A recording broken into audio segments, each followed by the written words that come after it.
La campagne électorale pour la présidentielle du 6 mars a officiellement débuté vendredi 19 février 2016 au Bénin. 33 candidats sont en lice, dont l'ancien chef d'état-major des armées, le général Fernand Amoussou, qui veut partager sa vision avec l'ensemble des Béninois. Son objectif, gagner cette élection dans la paix et offrir un mieux-être à la jeunesse du pays dans la sécurité. Selon lui, le système politique devrait également être amélioré. À chacune de nos élections, il se forme toujours des alliances, des coalitions qui se font et se défont.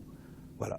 Cela est une illustration parfaite des insuffisances de notre système. C'est-à-dire qu'aucun de nos partis politiques n'a actuellement la dimension nationale et l'envergure nécessaire pour avoir un candidat ou des candidats à des élections comme l'élection des députés et d'y aller tout seul.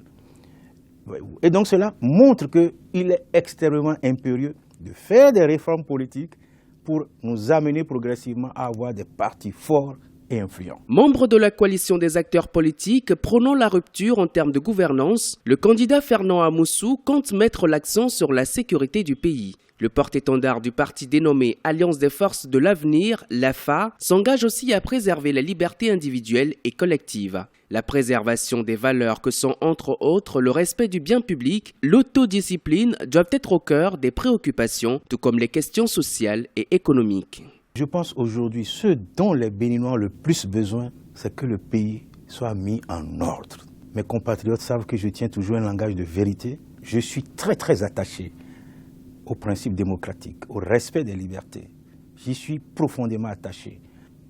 Et je sais que mes compatriotes, par ma candidature, ont trouvé celui qui va mettre de l'ordre pour que le pays redémarre sur des bases saines, claires, transparentes. Dimanche 6 mars 2016, plus de 4 millions d'électeurs béninois se rendront aux urnes pour élire le prochain locataire du palais de la Marina. Unanimement, toute la classe politique et la majorité des acteurs de la société civile en appellent à la responsabilité de chaque citoyen. À quelques jours de cette élection, les inquiétudes se multiplient. Seulement 35% des cartes d'électeurs ont été produites selon le Centre national de traitement, organe chargé de cette opération qui néanmoins rassure. L'ensemble des cartes seront distribuées d'ici le 5 mars 2016.